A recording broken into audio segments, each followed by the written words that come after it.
Hello students, இந்த வீடியோல நம்ம stoichiometry topic பார்க்கலாம். So stoichiometry புரிஞ்சுக்கணும் அப்படின்னா நம்ம வந்து ஒரு எக்ஸாம்பிள்ல இருந்து ஸ்டார்ட் பண்ணுவோம். So நம்ம பார்க்க போற எக்ஸாம்பிள் வந்துட்டு preparation of கேசரி. நம்ம ஸ்நாக்ஸ்க்கெல்லாம் சாப்பிட்றோம் இல்லையா அந்த ஸ்வீட். ஸோ எனக்கு வந்து 6 கப்ஸ் கேசரி வேணும், 6 கப் கேசரி வேணும். அதுக்காக நான் என்ன பண்ணுறேன், ஒரு ஸ்டாண்டர்ட் கப் எடுத்துக்கிறேன். ஸோ நம்ம ஒரு எக்ஸாம்பிளுக்காக என்ன பண்ணிக்கலாம் அப்படின்னா ஒரு 100 கிராம்ஸ்ன்னு எடுத்துக்குவோம். சரியா, அந்த கப்பில் வந்துட்டு ஃபுல்லாக எடுத்தோம் அப்படின்னா எவ்வளோ நிரப்பலாம்னா 100 கிராம்ஸ் நிரப்பலாம்.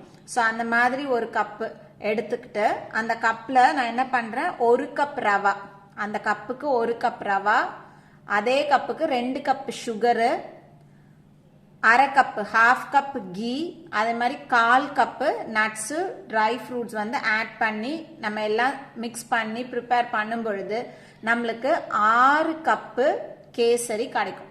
இது வந்து ஒரு ப்ரொபோர்ஷன்.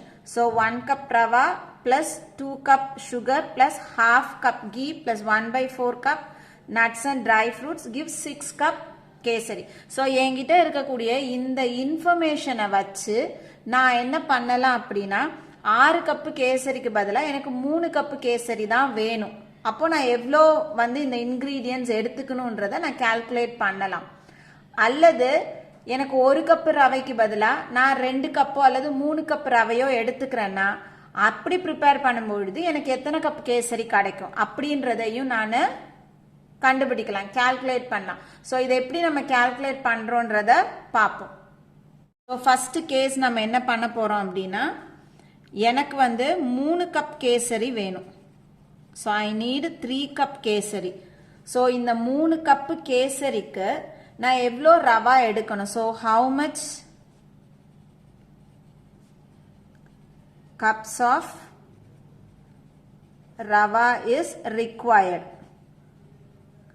இதை நான் கண்டுபிடிக்கணும். ஸோ 3 கப்பு கேசரிக்கு எனக்கு எவ்வளோ ரவா வேணும். நான் வச்சிருக்க ஸ்டாண்டர்ட் எவ்வளோ அப்படின்னா 6 கப்பு கேசரிக்கு நான் 1 கப் ரவா யூஸ் பண்ணுறேன். ஸோ நம்ம இந்த பக்கம் ரவா எடுத்துக்குவோம், இந்த பக்கம் கேசரி எழுதுவோம். ஸோ நம்மக்கிட்ட இருக்கக்கூடிய சிச்சுவேஷன் என்னது, ரவா வந்து 1 கப்புக்கு எனக்கு எத்தனை கப்பு கேசரி கிடச்சிருக்கு, 6 கப்ஸ் கேசரி கிடச்சிருக்கு. எனக்கு என்ன வேணும், எனக்கு 3 கப்ஸ் கேசரி வேணும். அப்போ எவ்வளோ cup of rava is required. So நம்ம அதை எப்படி கால்குலேட் பண்ணலாம். So 1 cup rava divided by 6 cups kesari into எவ்வளோ கப்புக்கு வேணும், எனக்கு 3 கப்ஸ் கேசரி வேணும். ஸோ ஃபார்முலா நம்ம எப்படி சப்ஸ்டியூட் பண்ணுறோம், 1 கப் ரவைக்கு 6 கப்பு கேசரி வந்திருக்கு, எனக்கு 3 கப்பு கேசரி வேணும், அதனால இன்டூ 3 போட்டிருக்கேன். ஸோ இப்போ இதையும் இதையும் கேன்சல் பண்ணால் இந்த இடத்துல எவ்வளோ வரும், 2. ஸோ ஆன்சர் எவ்வளோ வருது, கேசரி கேன்சல் ஆகிடுது, கேசரி கேசரி கேன்சல் ஆகிடுது. ஸோ நம்மளுக்கு என்ன வரும், 1/2 cup rava. So half cup ரவை எடுத்தோம் அப்படின்னா எனக்கு 3 கப்பு கேசரி ப்ரிப்பேர் பண்ணலாம். இது ஒரு கண்டிஷன். அடுத்தது பார்த்தோம், ரெண்டாவது கேஸ் எப்படி இருக்கலாம், என்கிட்ட 3 கப்ஸ் ரவா இருக்கு. ஸோ இந்த 3 கப்பு ரவையை வச்சு நான் எத்தனை கப்பு கேசரி ப்ரிப்பேர் பண்ணலாம். So how many cups of kesari can be prepared. So நம்மளுக்கு என்னெல்லாம் இருக்கு, ரவை, கேசரி. ஸோ ரவா எவ்வளோ வச்சிருக்கோம், நம்ம ஸ்டாண்டர்ட் வந்து 1 கப்புக்கு 6 கப்பு கேசரி. என்கிட்ட இப்போ எவ்வளோ இருக்கு, 3 கப்பு கேசரி இருக்கு. அப்போ எனக்கு எவ்வளோ கப்ஸ் ஆஃப் கேசரி, அதாவது 3 கப் ரவா இருக்கு, நான் வந்து எவ்வளோ கப் கேசரி வந்து ப்ரிப்பேர் பண்ணணுன்றது கொஸ்டின். ஸோ எப்படி கண்டுபிடிக்கலாம், ஸோ 6 கப்ஸ் கேசரிக்கு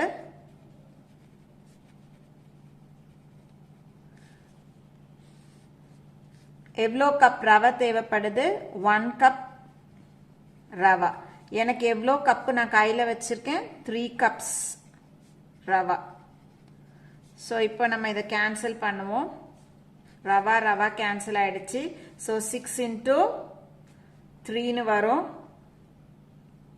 ஸோ ஆன்சர் வந்துட்டு 6 3s are 18 cups கேசரி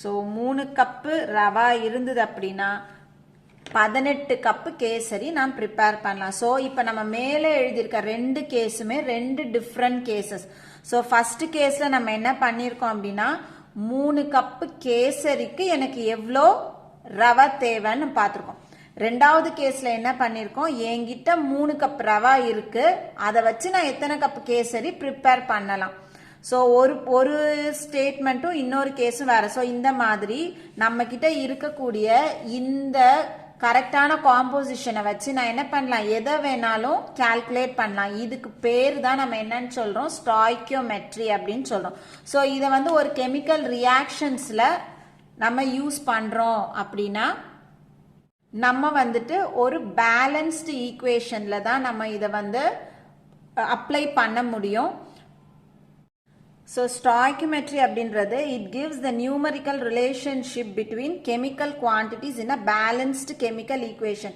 அதாவது ஒரு பேலன்ஸ்டு கெமிக்கல் ஈக்குவேஷன்ல அந்த ரியாக்டன்ஸுக்கும் ப்ராடக்ட்டுக்கும் நடுவில் இருக்கக்கூடிய ஒரு நியூமரிக்கல் ரிலேஷன்ஷிப்பை நம்மளுக்கு கொடுக்குது ஸோ இப்போ எக்ஸாம்பிளுக்கு இப்போ ரியாக்டன்ட் வந்து ப்ராடக்டாக கன்வெர்ட் ஆகுது ஒரு கெமிக்கல் ரியாக்ஷனில் 2 சிச்சுவேஷன் பாசிபிள் ஒன்று எக்ஸ் குவான்டிட்டி ஆஃப் ரியாக்டன்ஸ் என் கையில் இருக்கு என்கிட்ட இவ்வளோ குவான்டிட்டி ரியாக்டன்ஸ் வச்சிருக்கேன் இந்த எக்ஸ் குவான்டிட்டிக்கு எவ்வளோ வந்து ப்ராடக்ட் ஃபார்ம் ஆகும் so how much amount of product can be form அப்படின்றதையும் நான் கால்குலேட் பண்ணலாம் அல்லது அடுத்த இன்னொரு சிச்சுவேஷன் என்னது ஒய் அமௌண்ட் ஆஃப் அல்லது Y quantity of product should be form இவ்வளோ ப்ராடக்ட் வந்து எனக்கு ஃபார்ம் ஆகணும் அப்போ how much amount of reactants is needed அப்போ எவ்வளோ ரியாக்டன்ட் எனக்கு தேவை ஸோ இந்த ரெண்டுமே வெவ்வேறு கண்டிஷன்ஸ் ஒரு இடத்துல ரியாக்டன்ட் என்கிட்ட இருக்கு இவ்வளோ ரியாக்டன்ட் இருக்கு அதுக்கு எவ்வளோ ப்ராடக்ட் ஃபார்ம் ஆகும் இன்னொரு கண்டிஷன் என்னது எனக்கு இவ்வளோ ப்ராடக்ட் வேணும்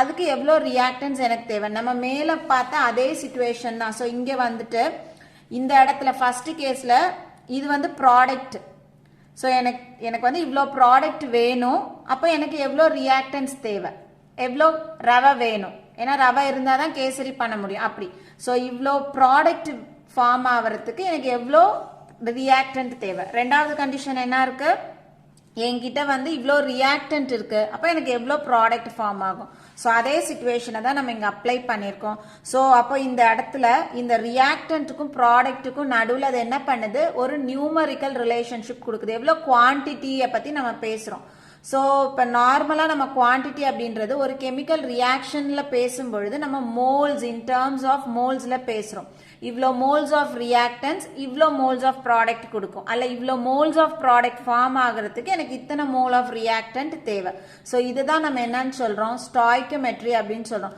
ஸோ இது எல்லா கெமிக்கல் ஈக்குவேஷன்ஸ்லையும் நம்ம பண்ண முடியாது நம்ம பார்க்கணும் அப்படின்னா கெமிக்கல் ரியாக்ஷன்ஸ் வந்து பேலன்ஸ்டு ஃபார்மில் இருக்கணும் ஸோ எந்த ஈக்குவேஷன் வந்து பேலன்ஸ்டாக இருக்குதோ அந்த இடத்துல தான் இந்த ஸ்டாய்க்கியோமெட்ரி நம்ம பார்க்க முடியும் ஸோ இப்போ இந்த ஸ்டாய்க்கியோமெட்ரி அப்படிங்கிறது 2 டேர்ம்லேருந்து நம்மளுக்கு டிரைவ் பண்ணுறாங்க ஒன்று வந்துட்டு ஸ்டாய்க்கியான் இன்னொன்று வந்துட்டு மெட்ரான் ஸோ ஸ்டாய்க்கியான் அப்படின்னா எலமெண்ட்னு பேரு மீனிங் மெட்ரான் அப்படின்னா மெஷர்னு மீனிங் ஸோ ஸ்டாய்க்கியான் மெட்ரான் அப்படின்றது தான் நம்ம என்னன்னு சொல்றோம் ஸ்டாய்க்கியோமெட்ரி மெஷர் ஆஃப் எலமெண்ட்ஸ் அதாவது எலமெண்ட்டினுடைய குவான்டிட்டி பத்தி நம்ம பேசுறோம் அதனால இதை நம்ம என்னன்னு சொல்றோம் ஸ்டாய்க்கியோமெட்ரி அப்படின்னு சொல்றோம்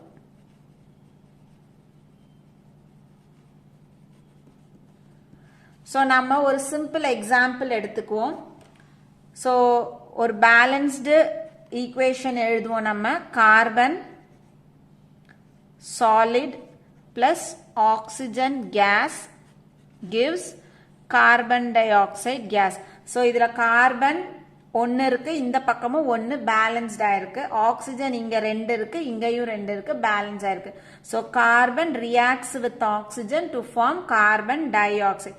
இப்போ இந்த இடத்துல நம்ம மோல் சொல்றோம் அப்படின்னா இந்த இடத்துல எத்தனை மோல் இருக்கு? 1 மோல், இங்க 1 மோல், இங்க 1 மோல். ஸோ நம்ம சொல்லும் போது என்ன சொல்லலாம்? 1 mole carbon reacts with 1 mole of oxygen and forms 1 mole of carbon dioxide. So இத இன்னொரு ஃபார்ம்ல எழுதலாம். 1 mole of carbon 3. இந்த 3 லைனுக்கு பேரு stoichiometrically equal to அப்படின்னு அர்த்தம். அதாவது ஒரு பேலன்ஸ்டு ஈக்குவேஷன்ல அர்த்தம். stoichiometrically equal to. It is equal to 1 mole of oxygen which is stoichiometrically equal to 1 mole of carbon dioxide. So 3 line போட்டோம்னா அது வந்து stoichiometrically equal to அப்படின்றத ரெப்ரசன்ட் பண்ணுது. ஸோ இப்போ இந்த ஈக்குவேஷன்ல நம்மளுக்கு என்ன தெரியுது? 1 mole carbon reacts with 1 mole oxygen சேர்ந்து 1 மோல் கார்பன் டை ஆக்சைடு. இது நம்ம எப்போ சொல்ல முடியும்? இந்த ஈக்குவேஷன் பேலன்ஸ்டு ஃபார்ம்ல இருந்துச்சுன்னா. இப்போ இந்த இடத்துல வேற மாதிரி இருக்கு. நான் ஒரு எக்ஸாம்பிளுக்கு எழுதுறேன். இன்னொரு எக்ஸாம்பிள் எழுதுவோம். N2 plus H2 gives NH3 இருக்கு. ஸோ இந்த இடத்துல வந்து N2னா நைட்ரஜன், H2னா ஹைட்ரஜன், ஸோ எல்லாமே கேஸ். NH3னா அமோனியா. ஸோ இந்த இடத்துல nitrogen reacts with hydrogen to form ammonia. So நம்ம மோல்ல சொல்லணும்னா இந்த இடத்துல நம்ம எப்படி சொல்லுவோம்? 1 mole of nitrogen reacts with 1 mole of hydrogen to form 1 mole of ammonia. So இது வந்து stoichiometrically balanced equationஆ இருக்கா அப்படின்னா கண்டிப்பா இல்ல. So இந்த இடத்துல நைட்ரஜன் எத்தனை இருக்கு? 2 நைட்ரஜன் இருக்கு. இங்க எத்தனை இருக்கு? நைட்ரஜன் 1 தான் இருக்கு. So இந்த ஈக்குவேஷன் பேலன்ஸ் ஆகல. So இதை நம்ம பேலன்ஸ் பண்ணணும். அப்ப ஃபர்ஸ்ட் சொன்ன மாதிரி 1 mole of nitrogen reacts with 1 mole of hydrogen to form 1 mole of ammoniaன்றது தப்பு. அப்போ இப்ப பேலன்ஸ் பண்ணுவோம். இங்க 2 இருக்கு. சோ இந்த இடத்துல 2 போட்டோம்னா நைட்ரஜன் 2 ஆயிடுது, பேலன்ஸ் ஆயிடுச்சு. அடுத்தது ஹைட்ரஜனுக்கு வருவோம். இந்த பக்கம் ஹைட்ரஜன் 2 இருக்கு, இங்க ஹைட்ரஜன் எத்தனை இருக்கு? 2 into 3 6 இருக்கு. சோ இந்த பக்கமும் 6 வரணும். அதனால நான் இங்க என்ன பண்றேன்? 3 போடுறேன். அப்ப 3 2s are 6, பேலன்ஸ் ஆயிடுச்சு. இப்போ இந்த ஈக்குவேஷன் பேலன்ஸ்டு ஃபார்ம்ல இருக்கு. இப்போ நம்ம என்ன சொல்லலாம்? இதுல எத்தனை மோல் இருக்கு? இதுல 1 மோல் இருக்கு. So 1 mole of nitrogen reacts with எத்தனை மோல் இந்த இடத்துல? 3 mole. 3 moles of hydrogen to form எத்தனை moles? 2 moles of ammonia. So இதுதான் வந்து stoichiometry in terms of mole. Mole வச்சு சொல்றோம் அப்படின்னா 1 மோல் நைட்ரஜன் 3 மோல் ஹைட்ரஜனோட சேர்ந்து நமக்கு 2 மோல் அமோனியாவை கொடுக்குது. ஸோ ஸ்டாய்கியோமெட்ரி அப்படின்றது it is applied when the reaction is chemically balanced. So அடுத்து நம்ம பார்க்கறது ஸ்டாய்கியோமெட்ரிக் கால்குலேஷன்ஸ் பார்க்க போறோம். ஸோ ஸ்டாய்கியோமெட்ரி அப்படின்றது ஒரு கெமிக்கல் ரியாக்ஷன்ல ரியாக்டனுக்கும் ப்ராடக்ட்டுக்கும் நடுவில் இருக்கக்கூடிய ஒரு குவான்டிடேட்டிவ் ரிலேஷன்ஷிப்பை நம்மளுக்கு கொடுக்குது. ஸோ அந்த குவான்டிடேட்டிவ் ரிலேஷன்ஷிப்பை வந்து நம்ம 3 டேர்ம்ஸ்ல எக்ஸ்பிரஸ் பண்ணலாம். It can be expressed in terms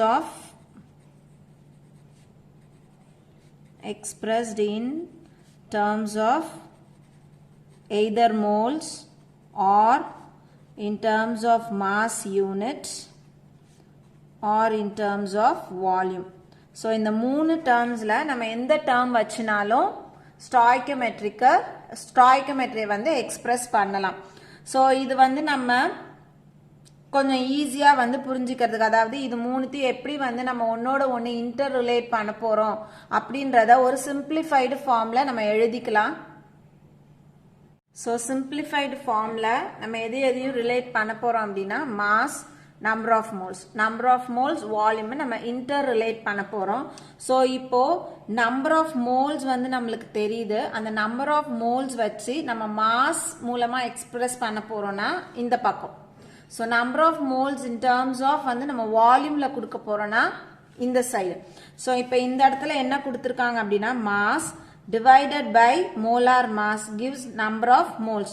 So mass when it is divided by molar mass நம்மளுக்கு என்ன கிடைக்குது number of moles.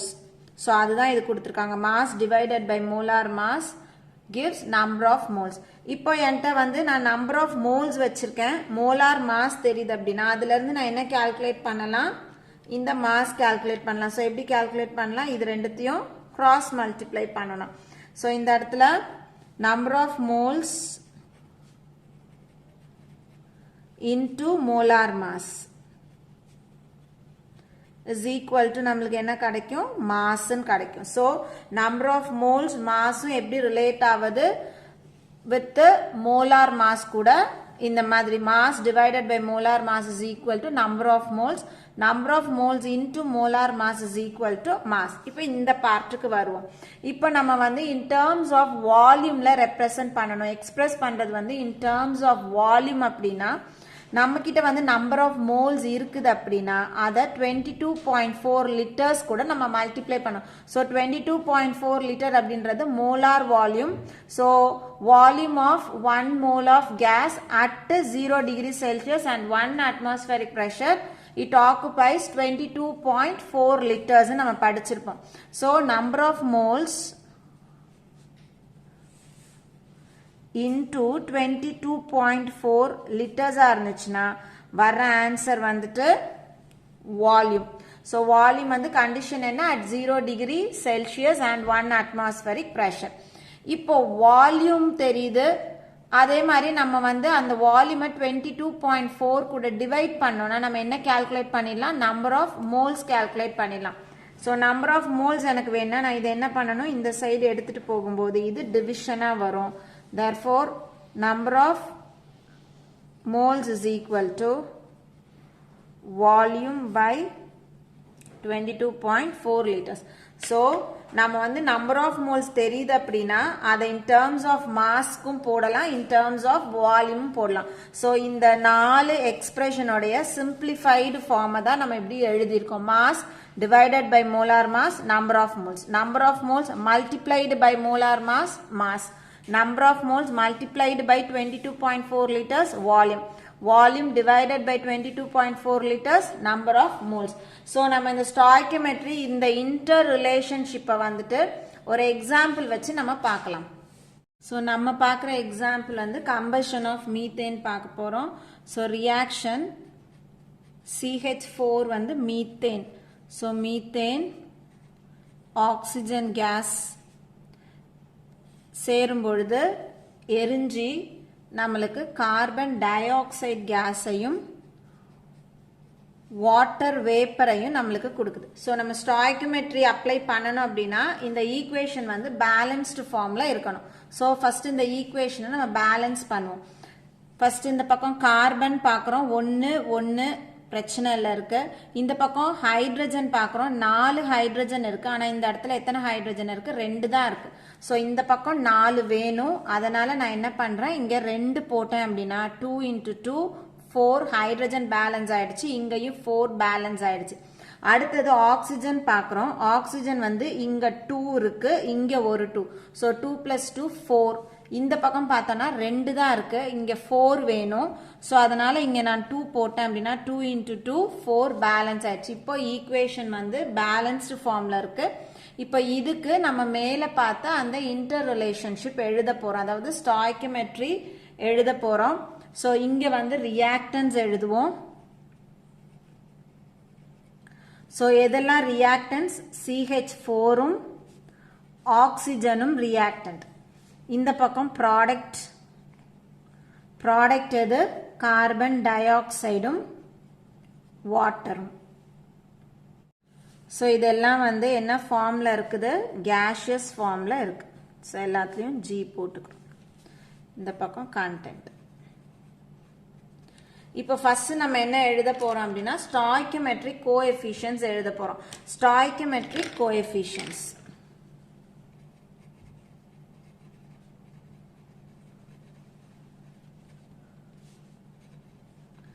Coefficients. So அப்படின்னா என்ன ஒரு மாலிக்யூலுக்கு முன்னாடி என்ன நம்பர் இருக்குதோ அதுதான் வந்து ஸ்டாய்கியோமெட்ரிக் கோஎஃபிஷியன்ட். ஸோ இதுக்கு முன்னாடி மீத்தேனுக்கு முன்னாடி 1, ஆக்சிஜனுக்கு முன்னாடி 2, கார்பன் டை ஆக்சைடு முன்னாடி 1, வாட்டருக்கு முன்னாடி 2. ஸோ நெக்ஸ்ட் வந்துட்டு மோல் ரிலேஷன்ஷிப். ஸோ இங்கே நம்ம என்ன பண்ண போகிறோம், இந்த ரியாக்டன்ஸையும் மோல் டேர்ம்ஸில் கொடுக்க போகிறோம், இங்கே ப்ராடக்டையும் மோல் டேர்ம்ஸில் கொடுக்க போகிறோம். ஸோ ரெண்டுத்துக்கான ரிலேஷன்ஷிப் என்ன, அதாவது ரியாக்டன்ட்டுக்கும் ப்ராடக்ட்டுக்கும் இன் டேர்ம்ஸ் ஆஃப் மோலில் கொடுக்குறோன்னா என்ன ரிலேஷன்ஷிப்னு பார்க்க போகிறோம். ஸோ மோல் அப்படின்னா இங்கே பார்த்தோன்னே நம்மளுக்கு தெரியும் எத்தனை மோல் இருக்குது, இதில் 1 mole. So 1 mole of CH4 reacts with oxygen எத்தனை மோல் இருக்குது, 2 மோல்ஸ். கார்பன் டை ஆக்சைடு எத்தனை மோல் இருக்கு, 1 இருக்கு. வாட்டர் வந்து 2 மோல்ஸ். ஸோ மோல் ரிலேஷன்ஷிப்னா இதையும் இன் டேர்ம்ஸ் ஆஃப் மோல் எழுதுறோம், இந்த பக்கமும் ரியாக்டன்ஸ் அண்ட் ப்ராடக்ட்ஸ் ரெண்டுத்தையும் இன் டேர்ம்ஸ் ஆஃப் மோல்ஸ் எழுதுறோம். அடுத்தது மாஸ் ரிலேஷன்ஷிப் அப்படின்னா அர்த்தம், ரியாக்டன்ஸுக்கும் மாஸ் டேர்ம்ஸ்ல எழுத போறோம், ப்ராடக்டையும் இன் டேர்ம்ஸ் ஆஃப் மாஸ்ல எழுத போறோம். ஸோ மாஸ் எப்படி நம்ம கால்குலேட் பண்ணுவோம், number of moles into molar mass. So number of moles நம்மளுக்கு தெரியுது, 1 mole, 2 mole, 1 mole, 2 mole. So molar mass நம்ம தான் என்ன பண்ணணும், நம்மளுக்கு கொடுத்துருக்க ஃபார்முலாலேருந்து கால்குலேட் பண்ணணும். இப்போ இந்த இடத்துல CH4க்கு நம்பர் ஆஃப் மோல்ஸ் நம்ம எப்படி கால்குலேட் பண்ணுவோம், நான் இந்த பக்கம் எழுதுறேன். ஸோ CH4க்கு எழுதுறேன். CH4னா கார்பனும் ஹைட்ரஜனும் இருக்கு. கார்பன் எத்தனை இருக்கு, 1 இருக்கு. ஹைட்ரஜன் எத்தனை இருக்கு, 4 இருக்கு. ஸோ கார்பனினுடைய அட்டாமிக் மாஸ் வந்துட்டு 12, ஹைட்ரஜனுடைய atomic mass 1. So 1 into 12 12, 4 into 1 4. So டோட்டலா இது எவ்வளோ வரும், 16 யூனிட் எழுதணும். ஏன்னா நம்ம இந்த இடத்துல என்ன எழுதுறோம், மோலார் மாஸ் கால்குலேட் பண்றோம். ஸோ மோலார் மாஸ்னா நம்ம யூனிட் போடுவோம், கிராம் பர் மோல்னு போடுவோம். அப்போ இந்த இடத்துல நம்ம எழுதும்போது எப்படி எழுதுவோம், number of moles into molar mass. So number of moles எவ்வளோ இருக்கு, 1 மோல் இன்டு மோலார் மாஸ் எவ்வளோ கால்குலேட் பண்ணியிருக்கோம், 16 கிராம் பர் மோல். ஸோ இந்த இடத்துல மோலும் கேன்சல் ஆயிடும். ஸோ நமக்கு ஆன்சர் எவ்வளோ வரும் அப்படின்னா 16 கிராம்ஸ் வரும்.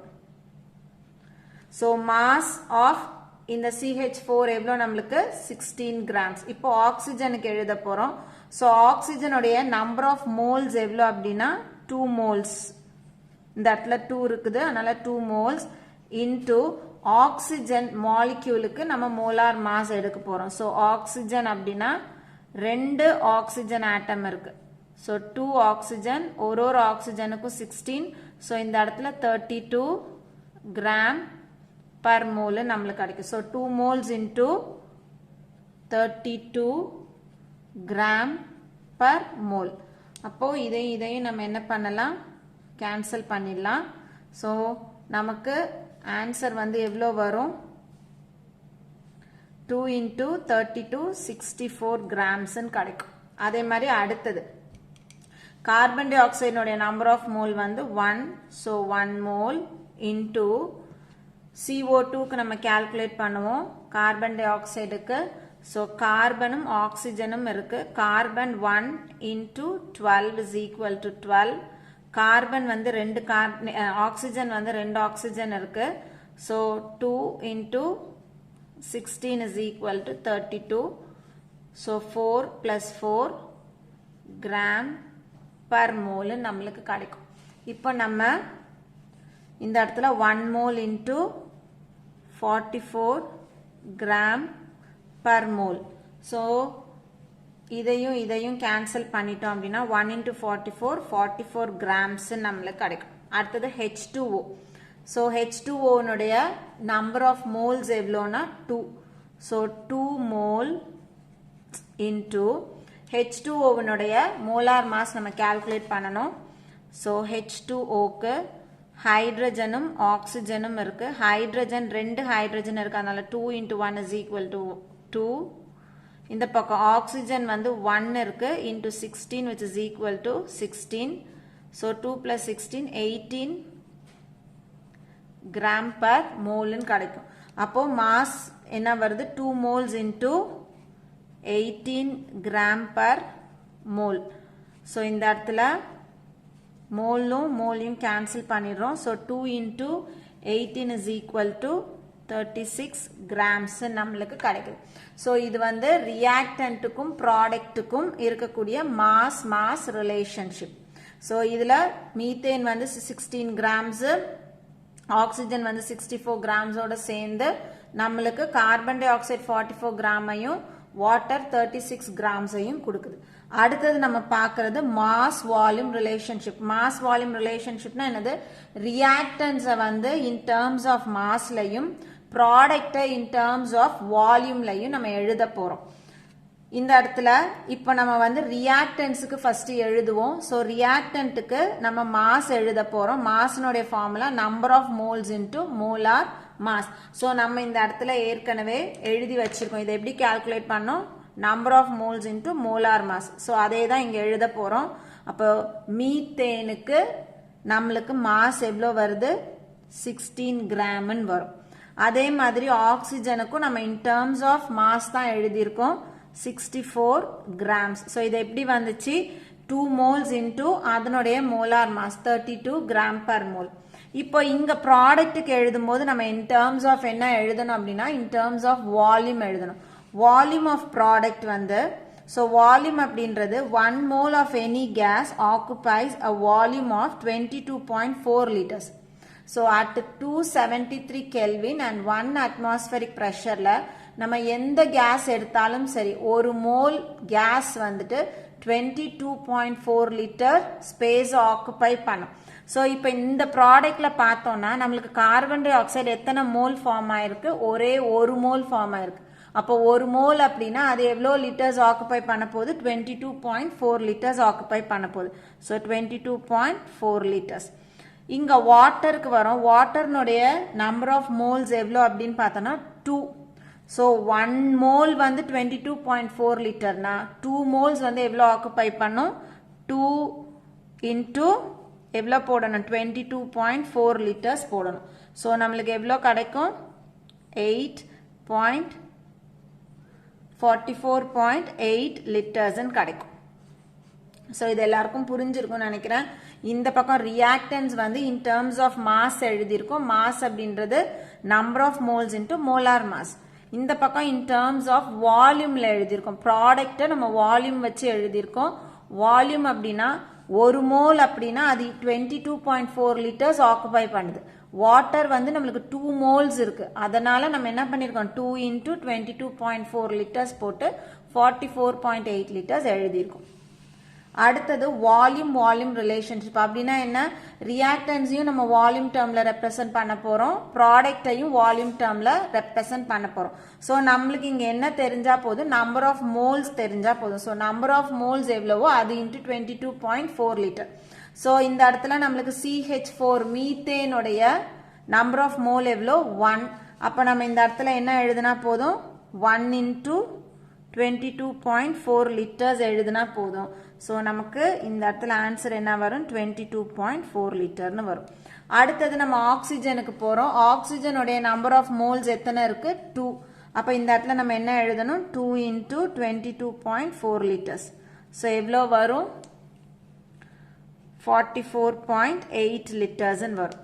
அடுத்தது கார்பன் டை ஆக்சைடினுடைய நம்பர் ஆஃப் மோல் எவ்வளோ? 1. ஸோ இங்க எழுதும் போது 1 into 22.4 litre which is equal to 22.4 liters. அடுத்தது number of moles of water எவ்வளோ? 2.